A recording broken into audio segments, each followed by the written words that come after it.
You ever drive down a highway in the dead of night? That feeling when the world outside your headlights doesn't feel real anymore, just an empty void stretching forever? Now imagine working that shift every night, alone, out in the middle of nowhere. That was my job. Night patrol on Highway 45 Svi. Just me, my truck, and miles of road nobody used unless they had to. Sounds easy, right? It was, until the reports started piling up. Workers disappearing, no calls, no traces, just gone. I thought it was just talk, just stories truckers told each other to pass the time, until the night I saw something standing in the road, something in a county worker's uniform, waving at me. And that's when I realized I wasn't alone on Highway 45. Welcome, traveller, to Dreadwood Tales, a place where the shadows whisper and the unknown awaits. If you crave chilling stories of the eerie and unexplained, you're in the right place. But beware, your support fuels the darkness. Like, comment, and subscribe to keep the stories coming, and to shape what horrors we uncover next. Have a nightmare to share? A legend to explore? Drop it in the comments. Your suggestion might just become our next tale. Now, let's step into the dark together. Most people avoid old highway maintenance jobs in the deep backroads of America, the kind of stretches where phone signals die and the trees loom too close, whispering with the wind. But for Daniel Reeves, the job was just another paycheck, another night shift fixing potholes and checking abandoned rest stops, until the reports came in about the vanishing workers. It wasn't uncommon for the county to lose employees out here. People quit without warning, too spooked to explain. The unlucky ones just disappeared, and yet the county still sent people out. Daniel's latest assignment was a stretch of Highway 45, known among truckers as the Midnight Veil. It cut through dense Appalachian forest, a road where headlights barely pierced the dark. His supervisor, a grizzled man named McCarthy, gave him the usual talk. Check the road integrity. Patch up any hazards and, McCarthy hesitated. If you see anything weird, don't stop. Just keep driving. Daniel laughed it off. Weird like what? Ghosts? McCarthy just looked at him. Just stay in the truck. It was supposed to be a 6-hour shift, a standard drive, checking hazard signs, looking for roadkill or debris that might cause accidents. Easy money. Until mile marker 237. Night fell, and Daniel set out in his work truck, the only vehicle for miles.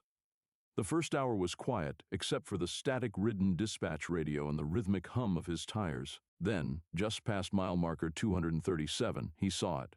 A road crew vest, tattered and stained, lying in the middle of the road. The truck's high beams cast long shadows, but no footprints surrounded the vest, no signs of a struggle. It was like someone had just vanished out of it.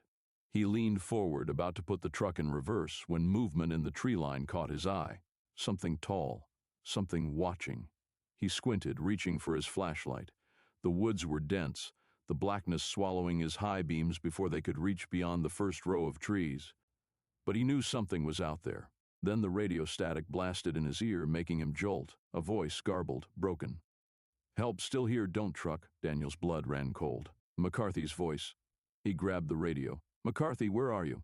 No response, just heavy breathing. And then a wet, slithering sound.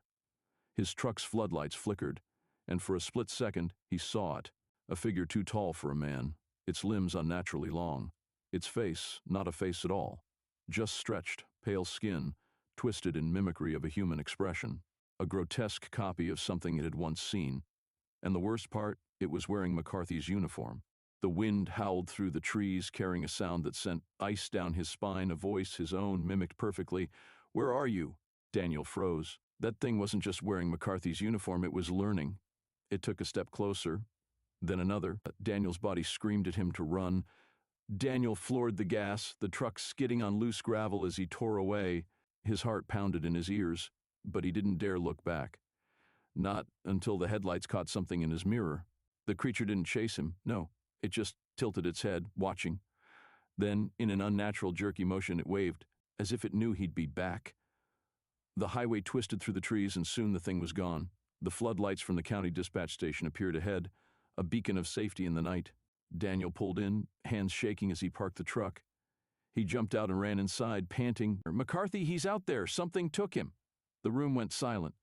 The other workers exchanged nervous glances. Then a voice from behind him, calm, familiar. "Easy, son, I'm right here." Daniel turned. McCarthy stood in the doorway, but his uniform was clean, too clean, and his eyes, they didn't blink. Daniel's breath hitched. His mind raced for an explanation, any rational reason for what he'd just seen. Maybe he was imagining things. Maybe the exhaustion was getting to him. "McCarthy."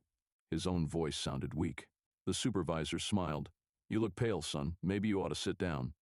Daniel took a step back. His coworkers were watching him now, some uneasy, some looking too calm, as if they'd seen this before, as if they knew. The lights overhead flickered. Daniel's hand found the radio on his belt. Static. And beneath the crackling noise, something else, breathing. "Daniel," the voice whispered. He whipped around, but the radio was in his hand. It hadn't transmitted. The voice wasn't coming from it.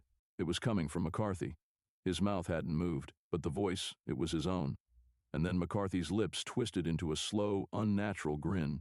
"Get back in the truck, Daniel." Somewhere on Highway 45, deep in the midnight woods, something wears their faces, and it's always looking for the next shift worker to replace. Hi everyone, Dreadwood here. Thank you for listening. If you enjoyed this story, don't forget to like and subscribe so you never miss new content. We'd love to hear from you. Drop a comment below with stories you'd like to hear next or any improvements we can make. Your feedback helps us grow and bring you even better stories. See you in the next one.